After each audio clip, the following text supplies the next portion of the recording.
TV만 틀면은 지금 쿠팡 때문에 난립니다. 쿠팡이 망할까요? 결론부터 얘기하면 안 망하지.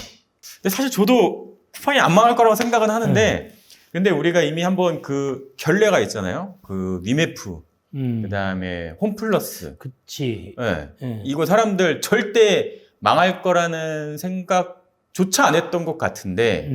근데 그 사태는 이제 네. 문제의 본질이 다른 거지. 네. 문제 왜 그러냐면 위메프나 티몬, 홈플러스 사태 같은 경우는 네.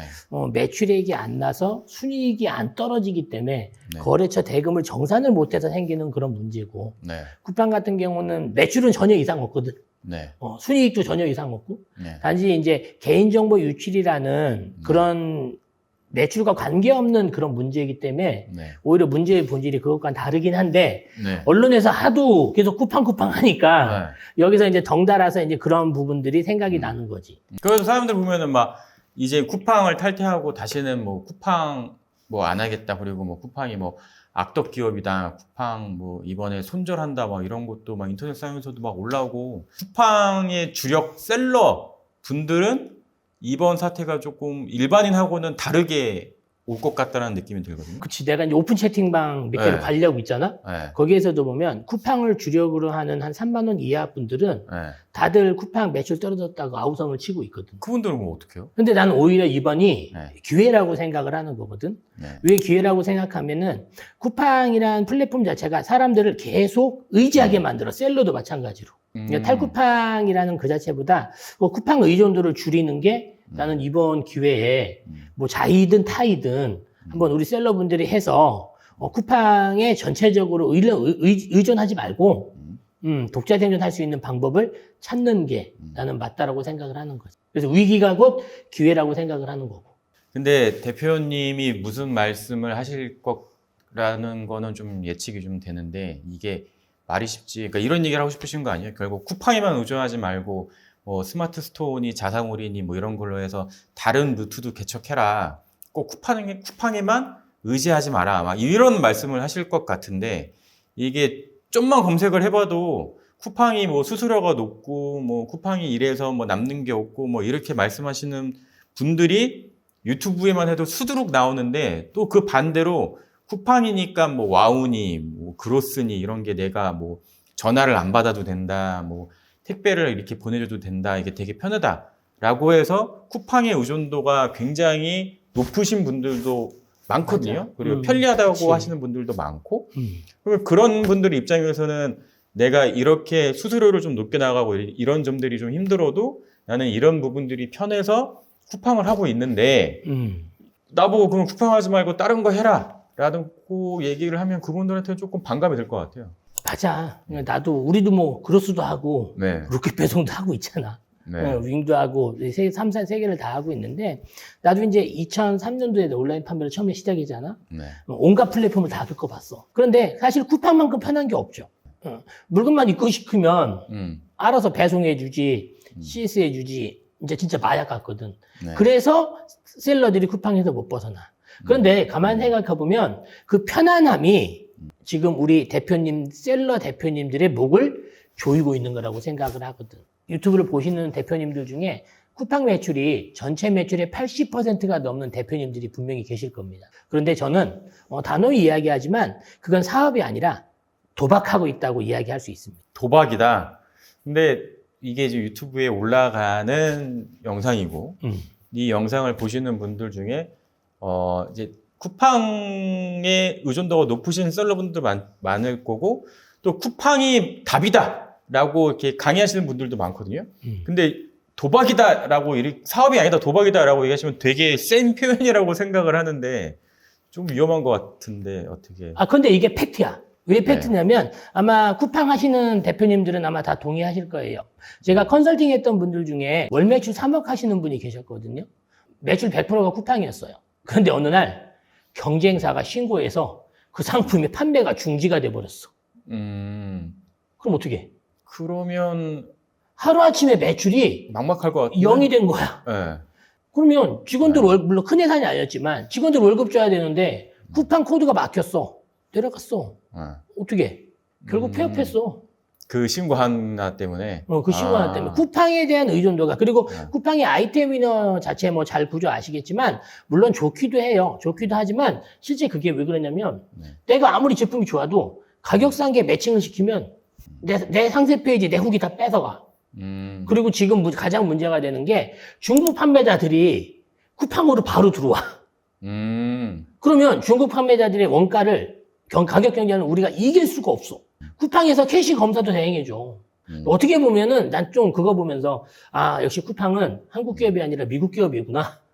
그렇게 난 생각을 하는 거 생각을 할 수밖에 없거든. 근데 실제 돌아가는 게 실제 그렇게 돌아가고. 그래서 사실 아이템 위나라든지 신고라든지 그런 것 때문에 지금 이 사건이 아니다 할지라도 어차피 쿠팡에 100% 목을 내는 거는 도박이라고 얘기하는 거지. 사실 이 얘기가 거의 중론인 것 같아요. 쿠팡이 수수료도 많이 나가고 뭐 남는 것도 없고 하지만 이런 점이 편하고 이런 점이 편해서 쿠팡이 답이다라고 얘기하시는 분들도 많고 이용하시는 분들도 많은데 그러면은 결국 대표님 얘기는 이 판매 루트를 다각화해야 된다라는 말씀을 하고 싶으신. 뭐 그런 부분도 있고 근데 내가 뻔한 얘기 하려면 이분들한테 얘기하겠어. 그럼 뭐 어떤 뭐 비법이라든지 비결 뭐 이런 게 있으신 거예요? 그동안 네. 우리도 위메프 망해도 어쨌든 살아남았잖아. 그러니까 뭘 어떻게 해야 되는지를 궁금하실 것 같아요. 그러니까 네. 이런 부분 자체를 네. 우리가 생각 자체를 좀 이번 기회에 정리하면서 매출 다변화 정책 있잖아. 네. 그건 당연히 해야 될 거고 누구나 해야 되는 거야. 네. 근데 그걸 어떻게 하냐의 문제거든. 그렇죠. 우리 G마켓 가서 또 광고비 때려볼 수도 있고. G마켓은 아시겠지만 광고비 안 내면 노출이 안 돼, 아예. 오픈마켓 특징상. 자, 그래서 오늘 제가 이제부터 딱 3가지를 이야기할 거예요. 딱 3가지 이야기할 건데 결론은 그거예요. 쿠팡 매출을 50% 이하로 줄여야 돼요. 파격적인데요, 되게. 이걸 강제적으로도 하셔야 돼요. 그래서 지금 당장 스마트스토어, 뭐 G마켓, 옥션 11번가 오늘의 집 다 열고 그 다음에 또 뭘 두냐. 인스타 공고까지라도 우리가 직접 한번 해봐야 돼요. 그래야 우리가 판매 채널을 다각화해야 되는데 이 판매 채널 다각화는 그냥 기본적인 거고. 근데 여기에서 제가 반론을 하나 들고 싶은 게 대표님이 방금 대표님 스스로 입으로 말씀을 하셨어요. G마켓이나 이런 데는 광고를 돌리지 않으면 노출 자체도 안 된다. 그러면 결국 다각화를 해서 그러면 G마켓이든 이런 다른 플랫폼 뭐 공구도 마찬가지고 거기에 들린다 치면 또 역으로 그분들한테 어떤 뭐 광고비라든지 수수료 이런 거가 또 지급이 돼야 될 텐데 그러면은 결국 거기서도 남는 게 없는 같은 맥락 아니에요? 그런데 이제 나는 플랫폼을 안 믿었으면 좋겠어. 음. 어떤 플랫폼이든지 귀속이 되면 쿠팡 같은 사태가 일어났을 때 내 사업의 본질 자체가 흔들리거든. 수수료나 광고비 높아진다고 그러잖아. 네. 걱정되지. 네. 그거를 그냥 보험 든다고 생각을 해야 돼. 네. 이 플랫폼을 다각화하는데 보험 든다고 생각하고 네. 일단 안전장치를 만드는 비용이라고 생각을 네. 하는 게 편하지. 지금 우리 위에 있는 기사 보지만 네이버랑 11번가가 공격적으로 지금 행사 엄청 하고 있거든. 그 플랫폼에서 열심히 광고비 써주면서 그 플랫폼을 노력을 해. 끌어들이려고. 그러면 우리는 그 플랫폼에서 입점해서 그냥 그 플랫폼을 이용만 하면 되는 거야.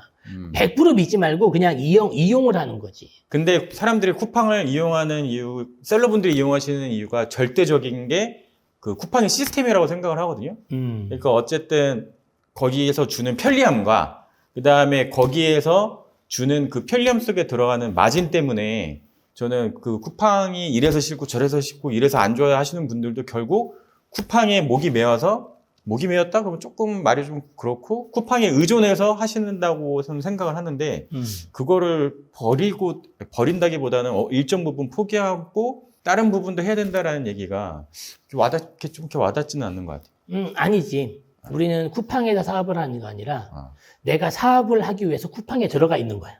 그렇죠. 그러니까 내 사업을 하기 위해서 쿠팡에도 들어갈 수도 있고 G마켓에 들어갈 수도 있고 옥션에도 들어갈 수 있는 거야. 네. 단지 쿠팡이 그동안 좀 쉬웠을 뿐이야. 그러니까 이 기회에 오히려 쿠팡 외로 다른 데도 좀 다각화하는 게 좋지 않겠다는 가장 현실적인 그리고 가장 기본적으로 해야 될 거지. 그럼 다른 데 뭘 어떻게 해?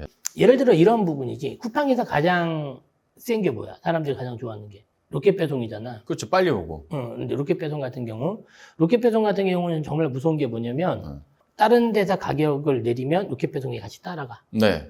그런 부분들이 있거든. 네. 그런데 이제 걱정하시는 게 쿠팡의 물건이 만약에 내가 5만 원에 팔고 있는데 네. 스마트스토어에서 내가 5만 원인데 49,000원 내렸어. 네. 그럼 쿠팡이 로켓 49,000원 따라가거든. 그렇죠. 시범 경쟁하죠. 자, 그런데 여기서 우리가 어떤 게 필요하냐면 네. 구성을 조금 달리 가는 게 필요해. 로켓 배송에 들어간 입구랑 네. 스마트스토어라든지 다른 쪽에 들어간 입구랑 제품을 좀 구성을 달리해서 예를 들어 추가 구성 사은품 구성을 만드든지 이제 그런 것들이 예를 필요한 거지. 예를 들어 이런 부분이라고 생각을 하면 돼. 여권 지갑 있잖아. 네. 그 여권 케이스, 네. 여권 케이스를 파시는 분들이 있어. 그런데 여권 케이스를 파시는 분들이 동전 지갑도 같이. 쿠팡에는 여권 지갑이 들어가 있어. 네. 그러면 스마트스토어는 동전 지갑까지 같이 파는 거야, 패키지로. 그게 왜 그러냐면 해외여행 하시는 분들이 특히 일본 여행 하시는 분들 같은 경우는 일본에 동전이 많아. 동전이 커 단위가. 그래서 동전을 갖고 우리는 동전이 없잖아. 그렇기 때문에 동전 지갑을 별도로 사시는 분들이 많아. 일본 몇 번 왔다 갔다 하신 분들은. 그래서 이제 그런 식의 약간 추가 구성. 그래서 같은 다른 패키지를 만드는 부분이 정말 필요한 거지. 쿠팡에서 2번 번거로움을 겪으면서 주문할 거를 그 번거로움을 해결해주는 한 번에 해결해주면서 주문할 수 있는 그런 형태로. 그렇지. 그렇게 하면서 로켓 배송의 최저가 매칭 시스템도 피하게 되는 거지. 근데 그렇다고 해서 그 쿠팡에 있는 일정 부분의 고객을 내 고객으로 데리고 온다라는 거는 불가능한 거 아니에요? 그래서 이제 내가 두 번째로 또 이야기해 줄게. 두 번째는 뭐냐면 쿠팡의 고객도 내 고객으로 만들어야 돼. 어떻게요? 가장 중요한 게 우리는 쿠팡의 개인정보를 줘, 안 줘? 안 주죠. 쿠팡은 개인정보 절대 주지 않아. 네. 안심번호만 줘. 네. 우리 회사가 제일 힘든 게 뭐냐면 안심번호로 070 전화 그러잖아? 네. 안 받아. 안 받죠. 저도 070은 안 받아요. 그리고 네. 안심 전화는 네. 문자를 보내잖아? 네. 개인 핸드폰이 아니면 문자를 전송을 못 해요. 네. 고객이 내 고객이 아니야. 자, 그러면 뭘 할까? 나는 가장 좋은 게 내 고객을 만들려면 택배 박스를 이용하면 돼. 많은 분들이 어떻게 하냐면 택배 박스 안에 리뷰 써주세요라고 하고 카드를 넣거나 전단지를 붙여. 그렇죠. 뭐 그것도 좋은 방법이야. 네. 그런데 너 같은 사람 있잖아. 네. 어떡하냐? 택배 박스 송장 붙이는 옆에 붙여야 돼. 스티커를 제작을 해서 눈에 안 볼 수 없게. 안 볼 수 없게. 그리고 거기다 뭘 넣냐? 네. AS다. CS 문의 시 카카오톡 채널로 연락하시면 바로 답변해 드립니다. 사람들이 내가 이제 온라인 판매 22년간 했잖아. 네. 사람들이 가장 기다릴 때가 언제냐면 크림 전화가 가장 많이 올 때가 오늘 밤에 주문했는데 내일 아침 9시에 몇 시에 오냐고 전화 와. 즉 받는 순간까지 사람들은 계속 조마조마해. 그리고 택배가 딱 왔잖아. 택배를 그래서 뜯어. 네. 근데 거기에 만약에 카카오톡 채널 내가 지금 파는 게 뭐야? 욕실온풍기 나가잖아. 욕실온풍기 나가면 야 사람들이 거기에 제일 걱정되는 게 뭐야? 그거 뭐 AS 잘 되는지. 그치, AS가 걱정이 되잖아. 근데 쿠팡으로 전화를 해봐. 쿠팡에 문의를 해. 쿠팡에서 어디로 와? 우리 같은 데로 와. 우리가 또 이거 쿠팡에 전화하면 상담원이 전화를 받아. 전화 잘 안 돼. 받아. 우리가 업체로 내려줘.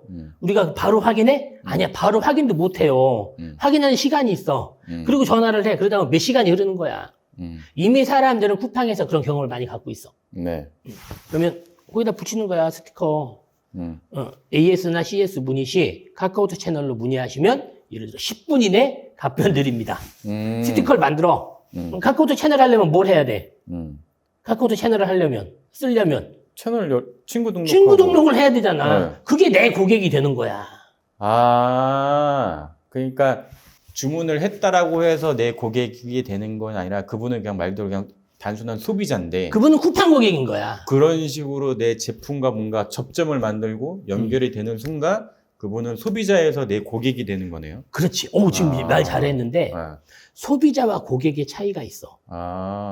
소비자는 뭐냐면 그냥 그 제품을 사고 싶은 사람들이야. 사는 사람들이야. 고객은 뭐냐면 내 제품을 사는 사람이야. 쿠팡에서 내 물건을 산 사람은 난 고객이 아니라 소비자라고 생각을 하는 거고 그걸 확대를 하면 내 카카오톡 채널에 등록을 하면 그게 고객이 되는 거야. 그러니까 그렇게 물론 상품에 따라 다르긴 하겠지만 관여도가 깊거나 CS나 AS가 걱정되거나 그리고 또 자주 재구매를 하거나 그런 것 같은 경우는 카카오톡 채널에 친구 등록 이벤트 해가지고 다음번 구매할 때 더 싸게 구매하게 만들 수도 있고 쿠팡 외로 되게 좋은 거지. 그래서 이제 보통 내가 그 셀러들 멘토를 많이 하잖아. 그래서 지난번 메가쇼 같이 가봤지. 네. 메가쇼 갔을 때 사람들 어땠어? 메가쇼 할 때 사람들. 내가 멘토링 했던 사람들 반응.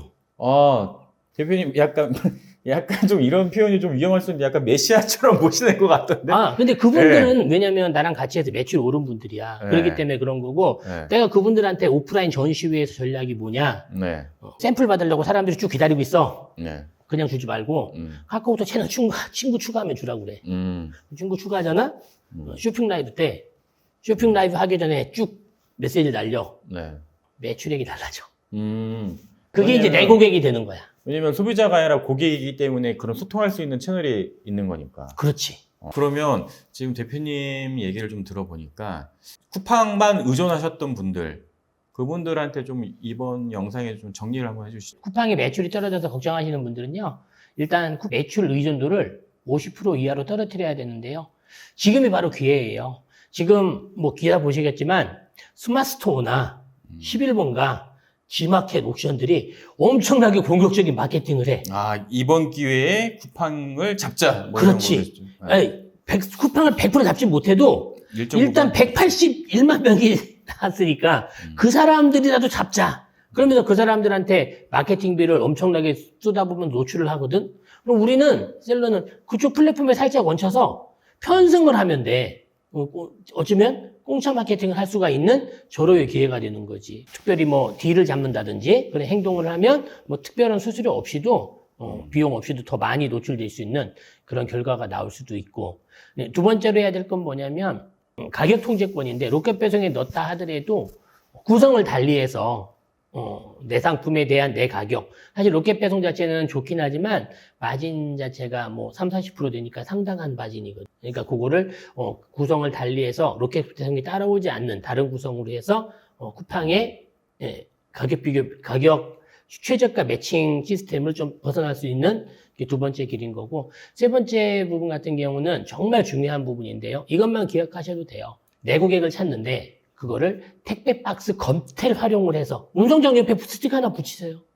붙이고 거기 카톡 채널 직접 연결할 수 있는 카톡 채널 CS라든지 바로 연결해드린다. 그렇게 해서 내 고객을 카카오톡 채널로 모아놓으면 쿠팡이 아니라 뭐 다른 데 G마켓이나 옥션 11번가 문제가 생겼을 때 이런 방식으로 우리가 그 플랫폼에 대한 매출 의존도를 줄이는 거지. 제가 꼭 이야기하고 싶은 게 뭐냐면 우리가 내 사업을 하기 위해서 플랫폼을 이용을 하는 거지 플랫폼에 이용당하면 절대 안 돼요. 플랫폼이 아까 제가 처음에 얘기했지만 실제로 제가 멘토를 하시는 분들 중에 쿠팡에서 신고 하나로 상품 하나 날아가면서 회사까지 진짜 눈물 나는 그런 결과가 안 좋은 결과가 나왔던 적이 있었거든. 그다음부터 쿠팡에 대해서 좋은 감정은 안 가져. 우리도 지금 쿠팡 때문에 매출이 줄었으니까 나도 어찌 보면은 요번에 뭐 피해자로서 우리 셀러는 잘못도 없는데 셀러 잘못한 거 하나도 없는데 그런 거를 받게 되니까 데미지를 받으니까 이번 쿠팡의 위기를 오히려 내 고객을 만드는 그런 기회로 삼는 계기가 될 수 있었으면 오히려 앞으로 사업을 하시는데 훨씬 더 도움이 많이 되실 거라고 생각을 하는 거지. 그래서 저희가 이번에 대표님이 준비하신 영상 여기까지인데 저희가 첫 타임인 만큼 사실 저도 대표님이랑 이렇게 정식으로 둘이 앉아가지고 이렇게 영상 찍는 거는 좀 처음이잖아요. 그러게. 그리고 우리가 엠캐터 채널이 꽤 쉬었다가 다시 나온 거기도 하고 그래서 대표님이 뭐 앞으로 어떤 이야기나 뭐 어떤 이슈를 다룰 건지 뭐 그런 거 뭐 예고편이라고 하시면 너무 거창하고 약간 스포일러? 뭐 이런 거 좀 얘기해 주실 게 있나요? 앞으로 어떻게 채널을 꾸려나가실 건지, 어떤 컨텐츠를 하실 건지. 저는 이제 셀러 경험이 어쨌든 22년이 있으니까 네. 사실 22년 온라인 셀러 한 사람들이 많이 없을 거야. 네. 산전수전을 다 겪어왔거든요. 네. 그러면 그런 경험 속에서 요번 사태가 어떻게 될 거고 거기에서 우리 셀러는 어떻게 해야 피해를 가장 적게 볼까? 아니면 혜택을 가장 많이 받을 수 있을까? 그런 내용들을 제가 이슈가 있을 때마다 분석을 해서 지금처럼 이렇게 짧게 풀어드리는 그런 부분을 앞으로 좀 네. 해야겠네. 네 얘기 듣다 보니까 해야 되겠다. 다음에도 이어지는 이야기가 궁금하시면 구독, 좋아요 꼭 부탁드리겠습니다. 안녕! 안녕.